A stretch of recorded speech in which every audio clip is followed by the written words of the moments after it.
தான். எனக்கு நான் டென்ஷன். சட்டையை பிடிச்சேன்டா 3 மணி நேரமா மூச்சு முட்டை பேசிட்டு இருக்கேன், ஏன்டா எந்த ரியாக்ஷனுமே கொடுக்க மாட்டேங்கிறேன்னு கேக்குறேன். ஒண்ணுமே கேட்கல, சிம்பிளா கியா கியா கிட்னா வீடியோ பையா அப்படின்னா, டேய் உன்கிட்ட நான் 1 மணி நேரமா பேசிட்டு இருக்கேன். இந்த காட்சி அமைப்பை முதல்ல உலகத்துக்கு கொடுத்தது தமிழன் தான்.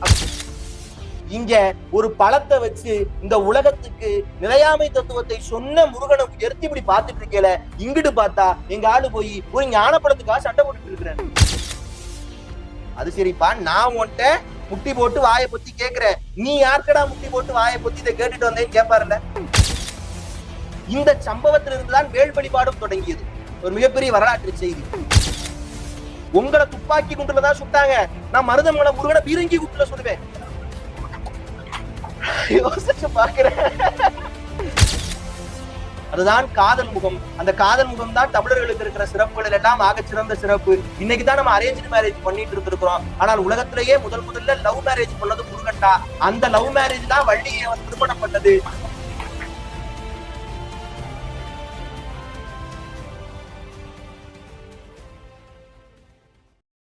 அப்படி கூட பரவாயில்லைங்க, 5 பேருக்கு அனுப்ப நல்லது நடக்கும். நாங்க பரவாயில்ல நல்லது நடக்க வேண்டாம், நான் அனுப்ப மாட்டேன், ஏன்னா பூமர்ன்றுவாங்க. இப்ப என்ன ஒரு புது டாக்டிக்ஸ ஃபாலோ பண்றாங்க, 5 பேருக்கு அனுப்புனா நல்லது நடக்கும், நீ அனுப்பாம இந்த போனை அமர்த்தி வச்சுட்டு போனேன்னு நீ எது நடக்கக்கூடாதுன்னு நினைச்சோ அது நடக்கும். பயந்து நானும் காலையில ஒரு 25 பேருக்கு சரி பரவாயில்ல 4 தடவை நல்லது நடக்கட்டும். இந்த மாதிரி அப்படி எல்லாம் இல்லை. முருக வழிபாடு என்பது நினைத்து கொண்டாலே போதும். எது உலகத்தில் மிகப்பெரிய வழிபாடு அப்படின்னு கேக்குறாங்க திருமூலர். அவர் சொல்றாரு, ஒரு பசுவுக்கு பச்சிலை கொடுங்க, அவ்வளவுதான். ஒரு பசுவுக்கு இப்படி போற போக்குல கொடுத்துட்டு போ. முடியலையா? சாமி சிலை இருக்கா, ஒரு பூவை பிடிங்கி ஒரு இலைய பிடிங்கி, அதுவும் முடியலையா? சரி, என்னால எதுவுமே பண்ண முடியாது. ஒரு பசுவுக்கு ஒரு புல்லை கொடுக்க முடியாது, ஒரு பசித்தவனுக்கு உணவை கொடுக்க முடியாது, சாமிக்கு ஒரு பூவை பிடுங்கி வைக்க முடியாது, நான் என்ன சார் பண்றது? ஒண்ணுமே பண்ண வேண்டாம்ப்பா, யாவருக்குமாம் இனியதோர் வாயுரை. ஐயா சொன்னாங்கல்ல சார், நீங்க ஒண்ணுமே பண்ணலனாலும் பரவாயில்ல, நல்லதான் நாள் வார்த்தை பேசுங்க. யாராவது ஒருத்தர் வந்து நான் பிசினஸ் பண்ண போறேன் அப்படின்னா, அப்படியாப்பா ரொம்ப சந்தோஷம், நல்லா பண்ணுங்க. பாருங்க, அதுவே ஒரு நுட்பமா பேசுவாங்க. அவங்களே அந்த பிசினஸ் தான் பண்ணிட்டு இருப்பாங்க. புதுசா ஒருத்தர் போய் நானும் இந்த பிசினஸ் பண்ணலாம் அப்படின்னா, நானே கஷ்டப்படுறேன், நான் பண்ற பாடு பத்தாதான் நீ வேற இந்த பிசினஸ் பண்ணணுமா, போய் நல்ல வேலையை பாரு ஆகுது. அவ்வளவுதான், இதை ஆரம்பிக்கணுமா? நொந்து வேண்டாம். உங்களால் முடிந்தால் நல்லதை சொல்லுங்கள். அப்படியா? இல்லையா? ரொம்ப சந்தோஷம்ப்பா, நல்லா பண்ண. அவ்வளவுதான் இந்த உலகத்தின் மிகப்பெரிய வழிபாடு. நீங்க பாருங்க, நான் இந்த உலகத்தின் மிகப்பெரிய வழிபாடா எதை பார்க்கிறேன்னா, எங்க வீட்டுல இந்த கந்த சஷ்டி கவசம் காலையில ஓடும் போன்ல, அம்மா போட்டிருப்பாங்க. அதை ஒரு நாள் எடுத்து நான் பாக்குறேன், நல்ல ஒரு கமெண்ட் அந்த கமெண்ட் தான் வந்து அதிக முறை லைக் செய்யப்பட்டுகிறது. 2342 பேர் அதை லைக் பண்ணிருக்கிறான். அதுக்கு திருப்பி அதுக்கு ரீகமெண்ட் பண்ணது 700 பேர். இவ்வளவு ஆயிருக்கேன்னு அதை பின் பண்ணி வச்சிருக்கிறாங்க. அந்த கமெண்ட்டை போய் நான் படிச்சு பாக்குறேன். என்னன்னா, ஒரு அம்மா அதுல போட்டிருக்கிறாங்க, எனக்கு வந்து ரொம்ப நாளா குழந்தை பிறக்கல, நான் வந்து சஷ்டியில் விரதம் இருந்தேன், இப்போது நான் வந்து கர்ப்பமாக இருக்கிறேன் அப்படின்னு. உடனே கீழே நம்ம ஆட்கள் தான் போய், உங்களுக்கு அந்த முருகனே மகனாக பிறப்பாங்க, சஷ்டியில் விரதம் இருந்தால் குழந்தை, எப்படி எல்லாரும் அதுல வந்து ஒரு 100 கமெண்ட் கிட்ட உங்களுக்கு முருகன் மகனாக பிறப்பான்னு கமெண்ட். இப்ப நான் நினைத்து பார்க்கிறேன், இதைத்தான் திருமூலர் சொன்னார், யாவருக்குமாம் இனியதோர் வாயுரை. அந்த அம்மாவுக்கு உண்மையிலேயே சஷ்டியில விரதம் இருந்தாங்களான்னு தெரியாது, அந்த அம்மா உண்மையிலேயே கர்ப்பமா இருக்காங்களான்னு தெரியாது, அது அம்மாவான்னு உண்மையிலே தெரியாது இல்லையா? சும்மா கூட யாராவது கமெண்ட் போட்டிருக்கலாம். ஆனாலும் கூட யாருன்னே தெரியாத ஒருத்தருக்கு அவர்கள் கர்ப்பமாக இருப்பதற்கு மகிழ்ந்து, உங்களுக்கு முருகனே குழந்தையாக பிறப்பான்னு கமெண்ட் போடுவதற்கும் தமிழ்நாட்டில் ஒரு ஆள் இருக்கிறார் என்று சொன்னார். அதுதானே இந்த உலகத்தின் மிகப்பெரிய வழிபாடு. அதை செய்யுங்க. அதான் ஐயா அவர்கள் சொன்னாங்க. அதற்கடுத்து சொன்னாங்க, கடவுளை உணர முடியாது அப்படின்னு. இதெல்லாம் ஏன் சம்பந்தம் இல்லாம பேசுறேன்னு நினைக்காதீங்க, இதெல்லாம் அந்த தலைப்போடு ஒட்டிதான் பேசுறேன், அப்படி நினைச்சிடக்கூடாது இல்ல. என்னால் ஒரு மிகப்பெரிய அறிஞர் சொன்னாரு, சேலைக்கும் பேச்சுக்கும் தலைப்பு விலகுனா அசிங்கம்னாங்க. அப்படி பேசிடக்கூடாது இல்ல. எதையாவது நான் வந்து இந்த பசுமாட்டை பத்தி எழுதுனா, பசுமாட்டை தென்னை மரத்தை பத்தி படிச்சுட்டு போயிட்டு தென்னை மரத்தை பத்தி எல்லாம் எழுதிடுறதுல இளநீ காக்கி எல்லாம் எழுதிட்டு, அந்த தென்னை மரத்தில் தான் எங்கள் வீட்டு பசுமாட்டை கட்டுவோம், அப்படி எழுதிடக்கூடாதுல்ல. அப்படி இல்ல. அப்ப சொன்னாங்க, எப்படி கடவுளை பார்ப்பது அப்படின்னு ஒரு சொன்னாங்க, கடவுளை உணரத்தான் முடியும் அப்படின்னு. என்னவா, ஒரு அறிஞர், ஒரு ஞானி இருந்திருக்கிறார் ஒரு ஊர்ல. அவர் ஒரு மரத்தடியில உட்கார்ந்து இறைவனை நோக்கி தவம் பண்ணிட்டு இருந்திருக்கிறாரு. அப்ப அந்த வழியாக ஒரு இளைஞன் போயிருக்கிறான். அவன் தன்னை ஒரு பகுத்தறிவுவாதி அப்படின்னு நினைக்கிறவன். பொதுவாகவே நம்ம ஊர்ல ஒரு விஷயத்தை புரிந்து கொள்ள மாட்டேங்கிறார்கள், நாத்திகம் வேறு பகுத்தறிவு வேறு இல்லையா? அவன் தன்னை ஒரு பகுத்தறிவுவாதின்னு நினைச்சுக்கிறவன். அவன் போய் அந்த முதியவரை எழுப்பி தோல்ல தட்டி கேட்கிறான், ஏயா உட்கார்ந்துட்டு தூங்குற, படுத்து தூங்குனா நிம்மதியா தூங்கலாமே அப்படின்னு கேட்கிறான். அவரு சொன்னாரா, இல்லப்பா நான் தூங்கல, இறைவனை நோக்கி தியானம் பண்ணிட்டு இருக்கிறேன் அப்படின்னு. மாட்டிட்டான். இன்னைக்கு இவனை விடக்கூடாது. இறைவனா எப்படி இருப்பான்? கருப்பா இருப்பானா, சிவப்பா இருப்பானா, உயரமா இருப்பானா, குள்ளமா இருப்பானா, நல்லா தடியா இருப்பானா, ஒல்லியா இருப்பானா, எப்படிப்பா இருப்பான், நீ பாத்திருக்கியா அப்படின்னு கேக்குறான். அப்ப அவர் பாக்குறாரு, கையில ஒரு தேன் பாட்டில் வச்சிருக்கான், ஐயா சொன்ன பாயாசம் மாதிரி. அப்ப தம்பி கையில இருக்கிறது என்னன்னு கேக்குறாரு. அவன் சொல்றான் தேன் அப்படிங்கிறான். தேனா, ரொம்ப சந்தோஷம். தேன் இனிக்குமா கசக்குமான்னு கேக்குறாரு.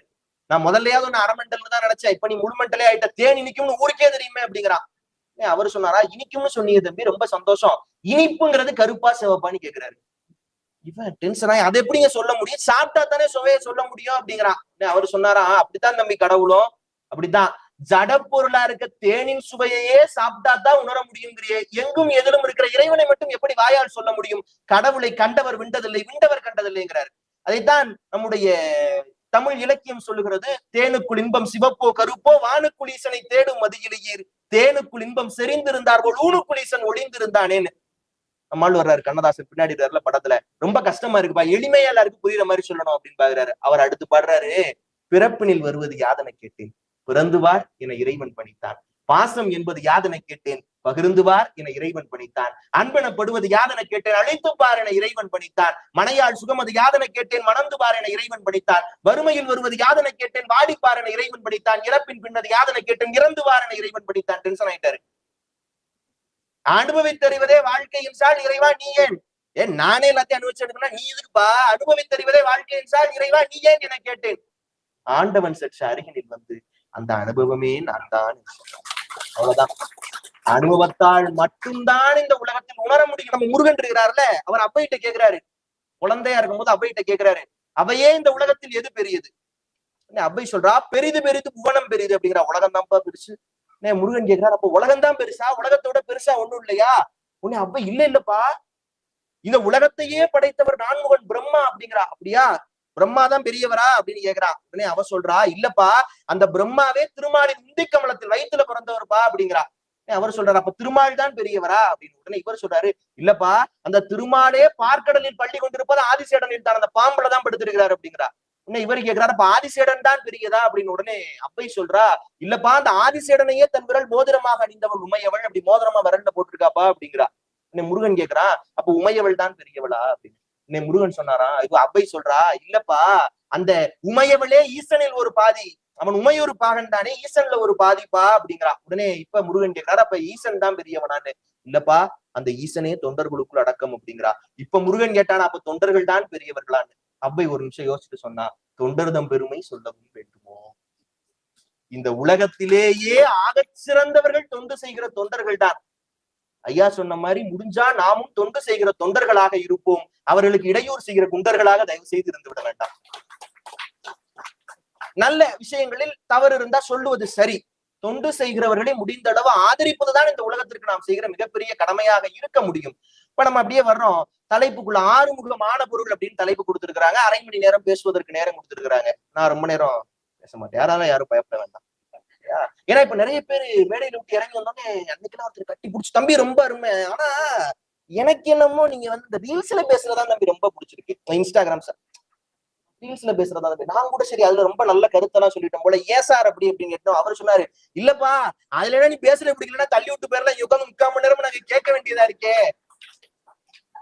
ஆனா அதுக்கெல்லாம் வருத்தப்பட முடியாது இல்ல. ஏன்னா நீங்க இந்த டிவி பாத்திருக்கீங்களா, இந்த பட்டிமன்றம் எல்லாம் வரும் இல்லையா, அதுல பாருங்க, தீபாவளி பட்டிமன்றம், மேல நின்று ஒருத்தர் பேசிட்டு இருப்பாரு, வரிசையில 3ஆவதா கட்டம் போட்ட சட்டை போட்டு கண்ணாடி போட்டு பல்லு எத்தனை ஒருத்தர் கை தட்டிட்டு இருப்பாரு.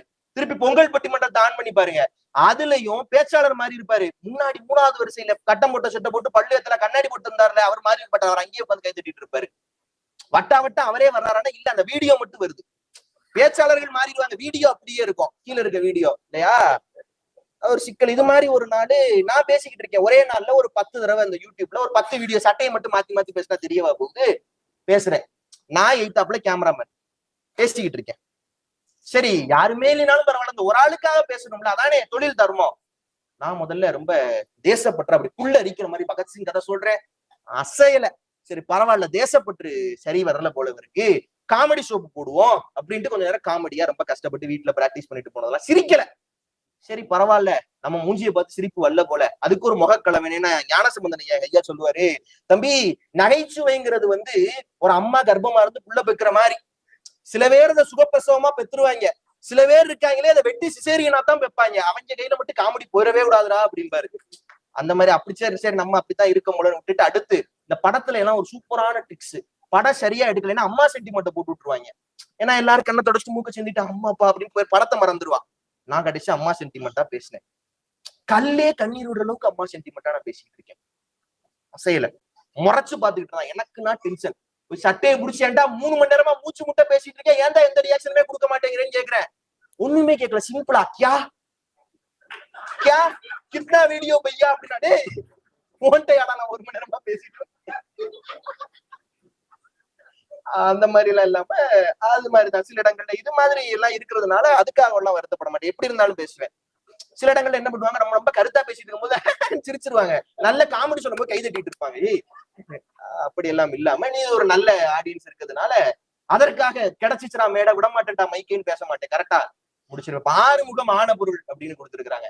இந்த 6 முகம் ஆன பொருள் என்ன அப்படின்னா நம்முடைய பாடல், ரொம்ப அற்புதமான பாடல், முருகனுக்காகவே எழுதப்பட்ட பாடல். அந்த பாடல் என்ன சொல்லுதுன்னா, ஏறுமையில் ஏறி விளையாடு முகம் ஒன்று, ஈசருடன் ஞானமொழி பேசும் முகம் ஒன்று, கூறுமடி யார்கள் வினை தீர்க்கும் முகம் ஒன்று, குன்றுருவ வேள்வாங்கி நின்ற முகம் ஒன்று, மாறுபடு சூரனை வதைத்த முகம் ஒன்று, வள்ளியை மனம் புணர வந்த முகம் ஒன்று, 6 முகமான பொருள் நீ அருள வேண்டும், ஆதி அருணாசலம் அமர்ந்த பெருமானே அப்படின்னு பாடுறாரு. எந்த முருகனுக்கு பாடுறாரு? திருவண்ணாமலையில இருக்கிற முருகனை பாடுறார். ஆதி அருணாசலம் அமர்ந்த பெருமானே அப்படின்னு பாடுறார். திருவாரூர்ல பிறந்தா முக்தி, காசியில மறைந்தா முக்தி, ரெண்டு நம்ம கையில் இல்ல. பிறக்கிறது இங்கதான் பிறக்கணும்னு நினைக்க முடியாது, நான் காலமாவது இங்கதான் யாராலையும் முடியாது. சார் நான் எப்படி முக்தி அடைகிறது? திருவண்ணாமலையை நினைச்சாலே முக்தி இல்லையா? திருவண்ணாமலை அப்படி இருக்கிறார். அந்த ஆதி அருணாசலம் அமர்ந்த பெருமானை பார்த்து பாடுகிறார் இந்த பாட்டு. சரி, இந்த 6 முகம் ஆன பொருள் என்ன அப்படின்னா, ஏறுமையில் ஏறி விளையாடு முகம் ஒன்று அப்படிங்கிறாரு. இது ஒரு சினிமா சீன் மாதிரி. அப்படி ஹீரோ பிறப்பாரு, படக்குன்னு படலை மிதிச்சிட்டு இருப்பாரு, திடீர்னு பார்த்தா பெரிய ஆள் ஆயிடுவாரு. அப்படி இந்த ஹீரோவோட ஒவ்வொரு வயசுலயும் அவர் பண்ண சாதனைகளை எல்லாம் அப்படி காட்டிட்டே வருவாங்க. இப்படித்தான் குழந்தையா பிறந்தாரு, அடுத்து இப்படி வளர்ந்தாரு, அடுத்து இப்படி சாதனை பண்ணாரு, அடுத்து இதை. இந்த காட்சி அமைப்பை முதல்ல உலகத்துக்கு கொடுத்தது தமிழன் தான். அப்படி அந்த சினிமா மாதிரி அப்படி காட்டிட்டே போறாரு. ஏறுமையில் ஏறி விளை ஆடு முகம் ஒன்று, குழந்தையா அப்படி விளையாடுறாரு. உலகத்துல எந்த கடவுளுக்காவது குழந்தை பருவத்தை நீங்க பார்த்தது இருக்கா? சிவன் தவக்கிற மாதிரி படம் எங்கேயாவது இருக்கா? இல்ல. பார்வதி தவக்கிற மாதிரி படம் இல்ல. உடனே கேட்பீங்க, கிருஷ்ணன் அவதாரம், அது பெருமாள் அல்ல. பெருமாளுக்கு எங்கேயுமே குழந்தை பருவம் கிடையாது. சரி பரவாயில்ல, கிருஷ்ணன குழந்தைன்னு எடுத்துக்குவோம். குழந்தை பாக்குற வேலையை பார்த்தாரு அவரு. திடீர்னு பார்த்தா காளிங்கன் மேல ஏறி டான்ஸ் ஆடுறாரு, திடீர்னு பார்த்தா மாட்டு அடக்குறாரு, திடீர்னு பார்த்தா போய் ஒரு அரைக்கிய க்ளோஸ் பண்றாரு. இது எதுவும் குழந்தை பார்க்கிற வேலை அல்ல. குழந்தைக்கு மெச்சூரான வேலையெல்லாம் அவர் பாக்குறாரு. குழந்தை மாறி இருந்துட்டு அரக்கன் அழிக்கிற வேலையை பாக்குறாரு. ஆனா முருகன் அப்படி இல்ல, குழந்தையா இருக்கும்போது குழந்தை பாக்குற வேலையே பார்த்தாரு. எப்படி? நம்முடைய பழமுதிர் சோலைக்கு போறோம், என்ன பண்றாரு, மரத்து மேல உட்கார்ந்து இருக்கிறாரு, கீழே அவ்வை கிழவி இருக்கா, ஊர்லயே நான் தாண்டா பெரிய அறிவாளின்னு மண்டக்குருவம் புடிச்சு திரியிறான். கூப்பிடுறான், கிழவி பசிக்குதான்னு கேக்குறான். ஆமா. பழம் தரவா? தாப்பா. கிழவி சுட்ட பழம் வேணுமா சுடாத பழம் வேணுமான்னு கேக்குறான். அவன் என்ன நினைச்சிடறா, சரி சின்னப்ப ஏதோ தெரியாம சொல்றான், இதுல என்னப்பா சுட்ட பழம் இருக்கு, சுடா எதையாவது ஒண்ணு புடுங்கி போடுறாங்களா. பழத்தை ஆட்டுறான், மரத்தை ஆட்டுறான், நவாப்பழம் கீழே விழுகுது, நாவற்பழம். அவ்வை எடுத்து ஊதுறா. ஊதுன உடனே முருகன் கேட்டானா, என்ன கிழவி பழம் சுடுதா அப்படின்னு கேட்டானா இல்லையா? அவ்வை ஆடி போயிட்டா. யாரா அவன்? நம்மளே பெரிய அறிவாளி நினைச்சுட்டு நம்மளுக்கு மேல பெரிய அறிவாளியா இருக்கானே. பாருங்க, இந்த கேள்வியை சாதாரண கேள்வியா பாத்தீங்கன்னா ஒரு குழந்தை கேட்கிற கேள்வி, விளையாட்டுக்கு பழத்துல இருந்து கீழே விழுந்து எடுத்து ஊதுனோடனே எப்பா சுடுதான். ஆனால் இந்த கேள்வியின் மூலமாக நிலையாமை தத்துவத்தை இந்த உலகத்துக்கு சொன்னா முருகன்.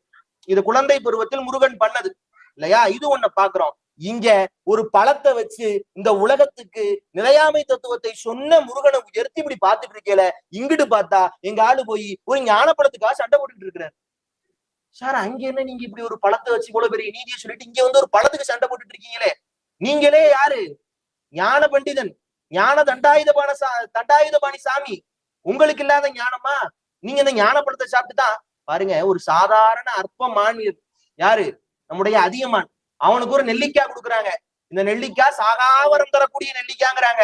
யாருக்குடா கொடுக்கணும் பாக்குறான். நான் வாழ்ந்து என்னடா பண்ண போறேன், இதோ அவ்வை கிழவி இருக்கிறா, அவளுக்கு கொடுத்தா இந்த உலகம் இருக்கிற வரை நல்ல கருத்துக்களை படைப்பா, அவ்வை இந்த நீ சாப்பிடுன்னு கொடுத்துடுறான்.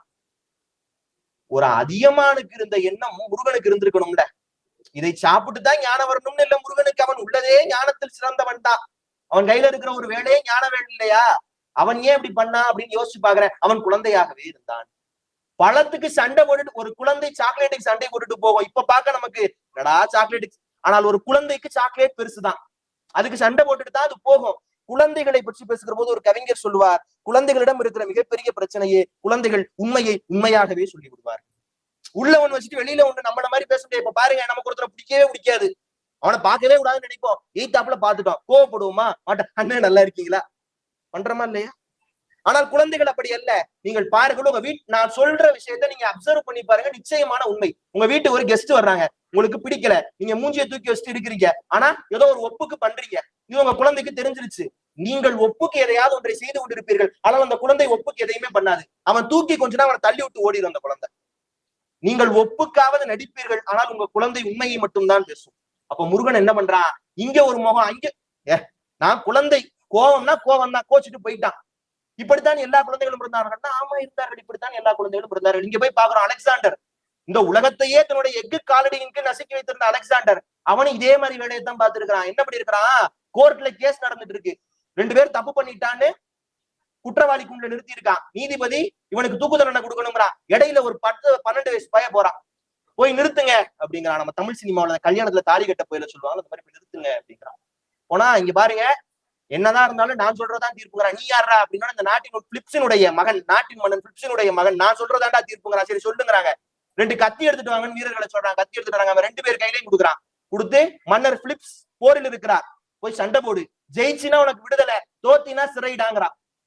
போயிடுறாங்க. இப்ப எல்லாரும் கேக்குறாங்க, ஏன் இப்படி செய்தீர்கள் அப்படின்னு. அவன் சொல்றான், இந்த உலகத்திலேயே மிகவும் உன்னதமானது ஒரு மனிதனுடைய உயிர், அது பிரிவதென்றால் தேசத்திற்கு அன்றி வேறு எதுக்கும் பிரியக்கூடாதுங்கிறான். ஞானியா இருக்கிறான், யார்கிட்ட படிச்சவன், அரிஸ்டாட்டில்கிட்ட படிச்சவன், ஞானியா இருக்கிறான். அடுத்து இங்க பாக்குறோம், சபையில வச்சவன் அசிங்கப்படுத்திடுறாங்க.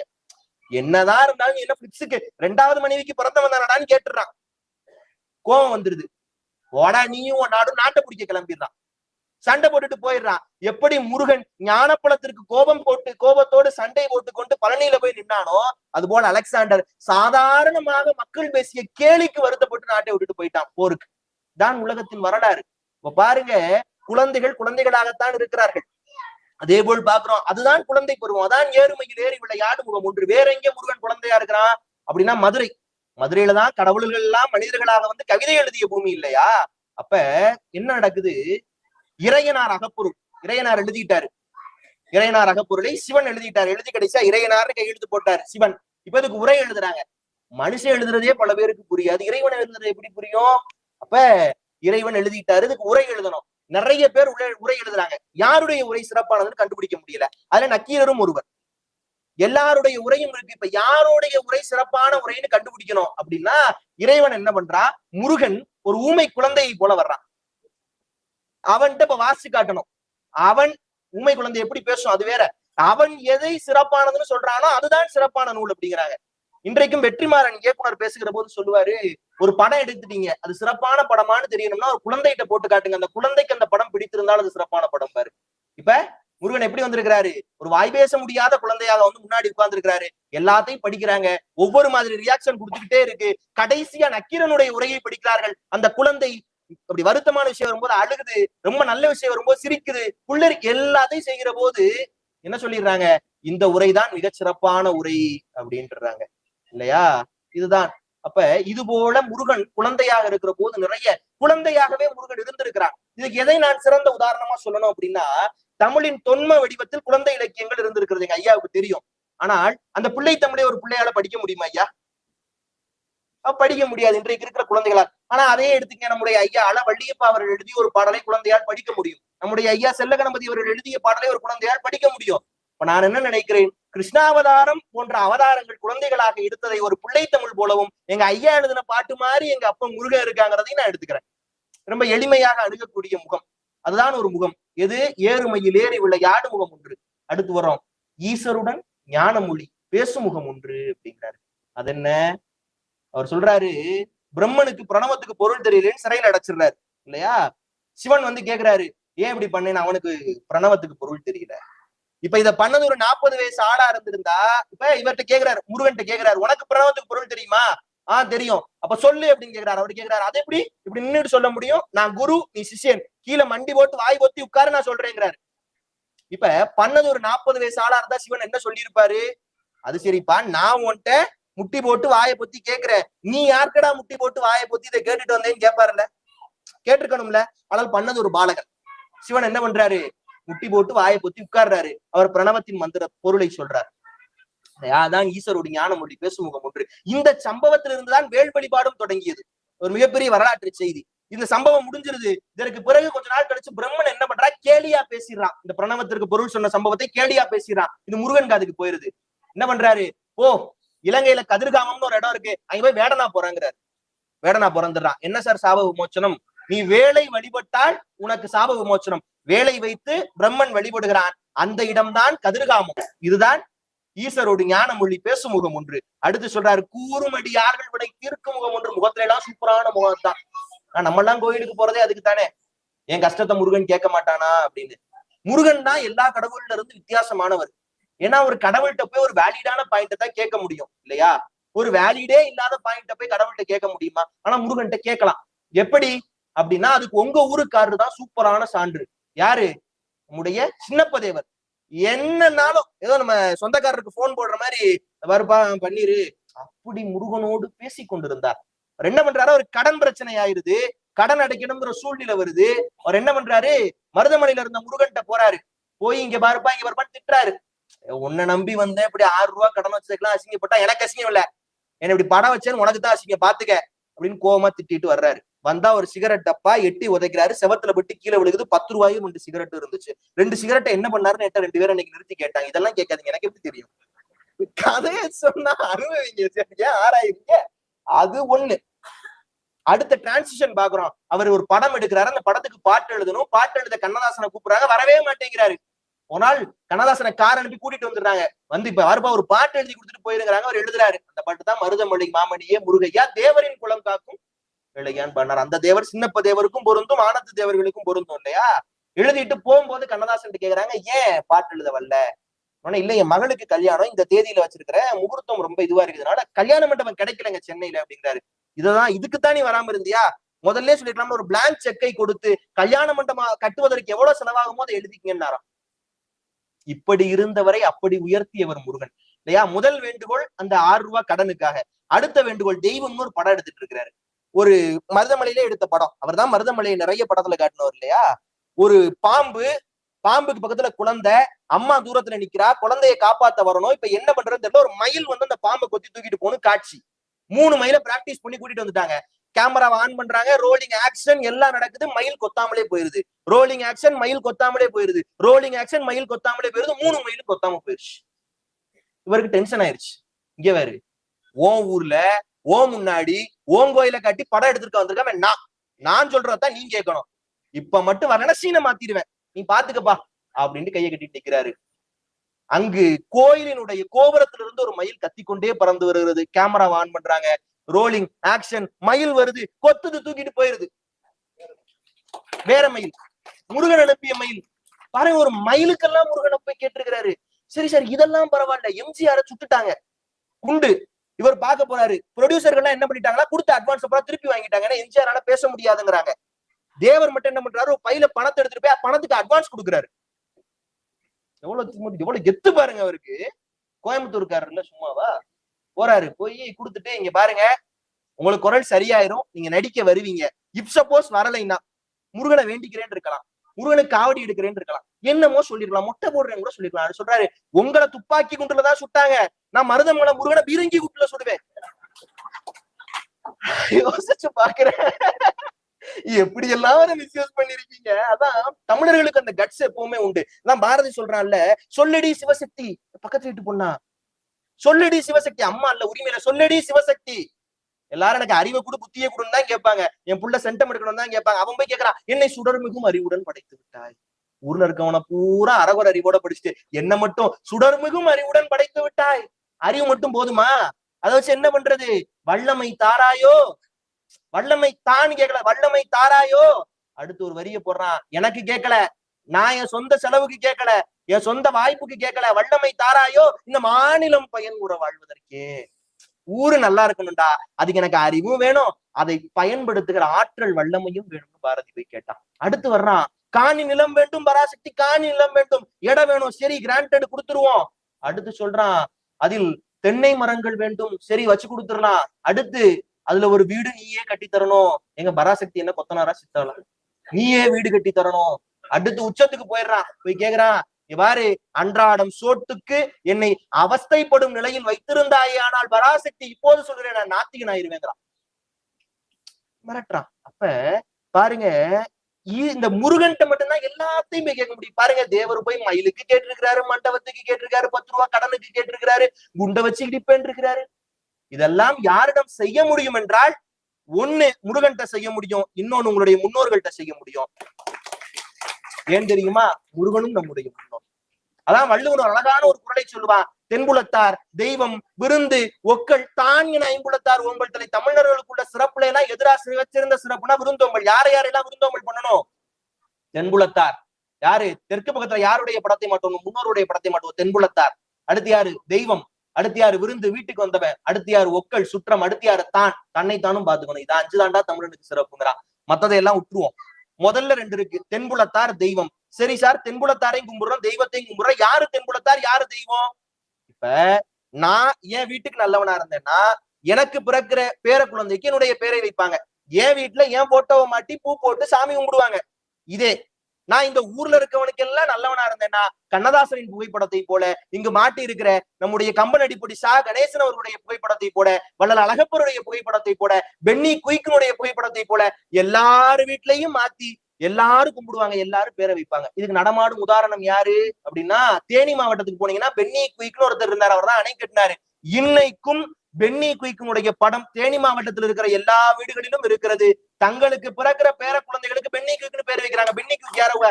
சித்தப்பனா, பெரியப்பனா, மாமாமா? இல்ல, பென்னி குயிக் அவர்களுக்கு நன்மை செய்தான், பென்னி குயிக்கின் பெயரை வைக்கிறார்கள், அவருக்கு பொங்கல் வைக்கிறார்கள், அவருக்கு இவ்வளவும் நடக்குதுன்னா, அப்ப உங்க வீட்டுக்கு நல்லவரா இருந்தா தென்புறத்தார் ஆகலாம், ஊருக்கெல்லாம் நல்லவனா இருந்தா பென்னி குயிக் மாதிரி தெய்வம் ஆகலாம்.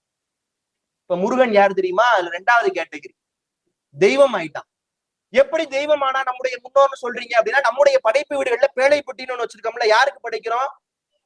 முன்னோர்களுக்கு. படைப்பு வீட்டை பத்தி பேசுகிற போது ஐயா பத்தி ஒண்ணு சொல்லணும்னு நினைச்சேன், மறந்தே போயிட்டேன் பாருங்க.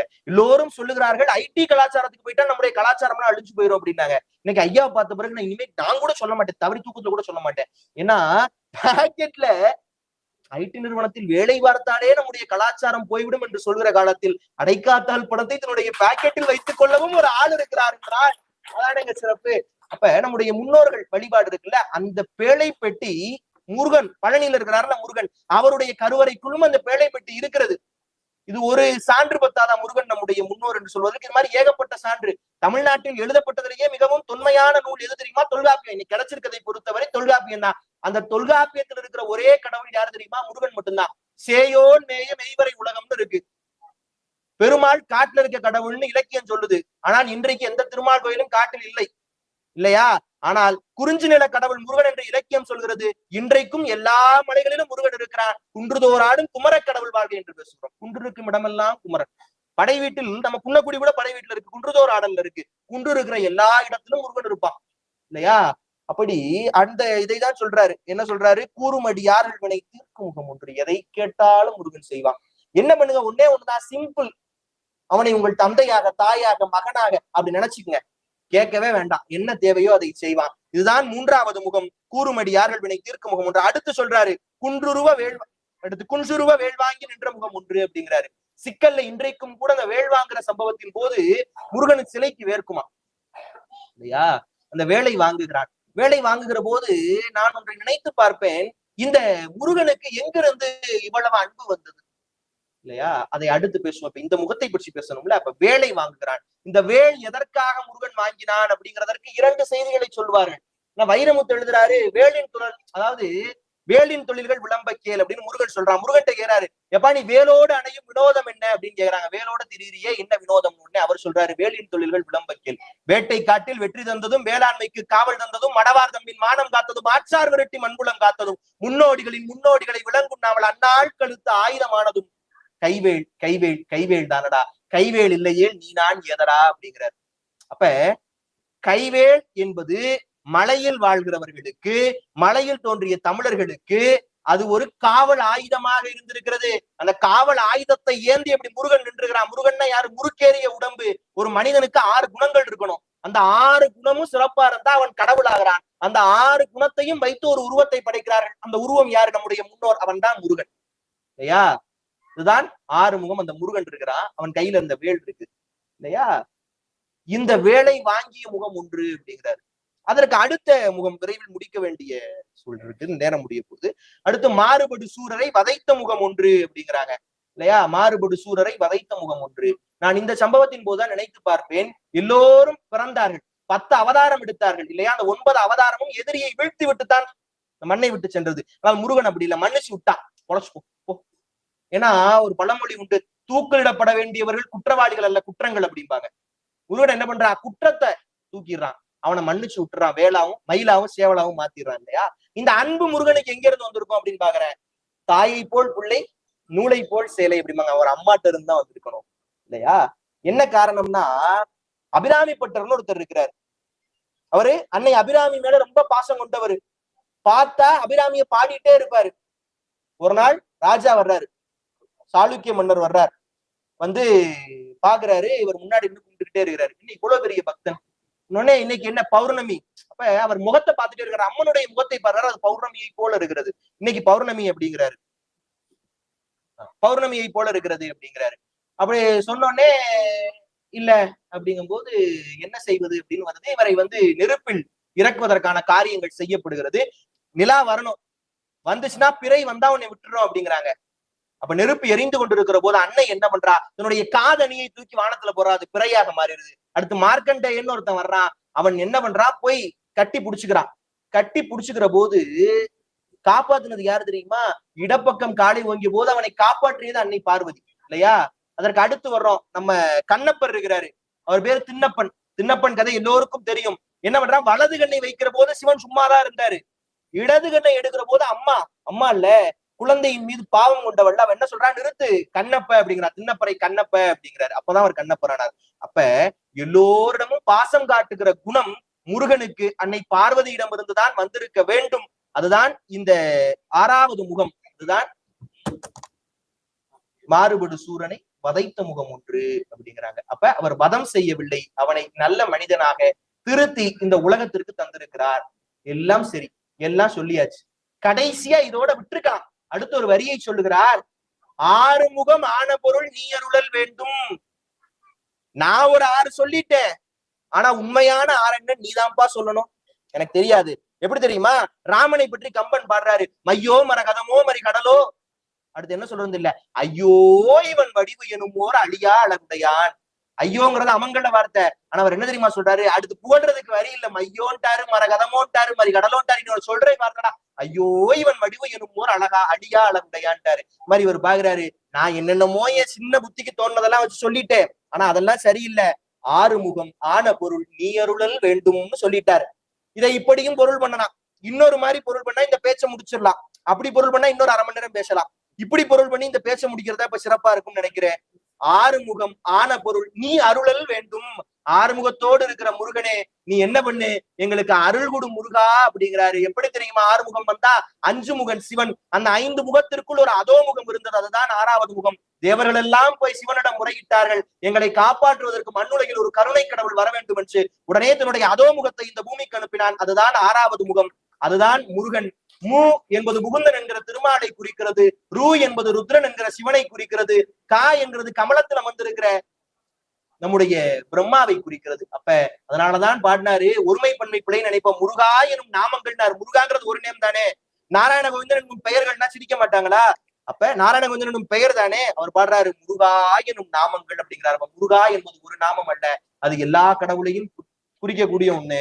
அப்ப நிறைவாக இதையே சொல்லி முடிக்கிறேன். ஏறுமையில் ஏறி விளையாடு முகம் ஒன்று, ஈசருடன் ஞான மொழி பேசும் முகம் ஒன்று, கூறுமடி யார்கள் வினை தீர்க்கும் முகம் ஒன்று, குன்சுருவ வேள் வாங்கி நின்ற முகம் ஒன்று, மாறுபடு சூரரை வதைத்த முகம் ஒன்று, வள்ளியை மனம் புணர வந்த முகம் ஒன்று. சாரி, 6வது முகத்தை மட்டும் சொல்லாம விட்டுட்டேன், அது வள்ளியை மனம் புணர வந்த முகம், அதுதான் காதல் முகம். அந்த காதல் முகம் தான் தமிழர்களுக்கு இருக்கிற சிறப்புகளில் எல்லாம் ஆக சிறந்த சிறப்பு. இன்னைக்குதான் நம்ம அரேஞ்ச் மேரேஜ் பண்ணிட்டு இருந்திருக்கிறோம், ஆனால் உலகத்திலேயே முதல்ல லவ் மேரேஜ் பண்ணது முருகன்டா. அந்த லவ் மேரேஜ் தான் வள்ளியை அவர் திருமணம் பண்ணது, அதுதான் வள்ளியை. உடனே கேட்பீங்க, வள்ளியை மட்டும் சொல்லிட்டே தெய்வானையை ஏன்பா சொல்லலைன்னு. அதுதான் அவர் சண்டை செஞ்சதுலேயே வந்துருச்சு. தேவேந்திரன் அவருடைய மகளை கட்டி வச்சுட்டாரு, சரியா? அப்ப இதுதான் 6வது முகம். வள்ளி மனம் புணர வந்த முகம் ஒன்று. 6 முகம் ஆன பொருள் நீ அருளல் வேண்டும்.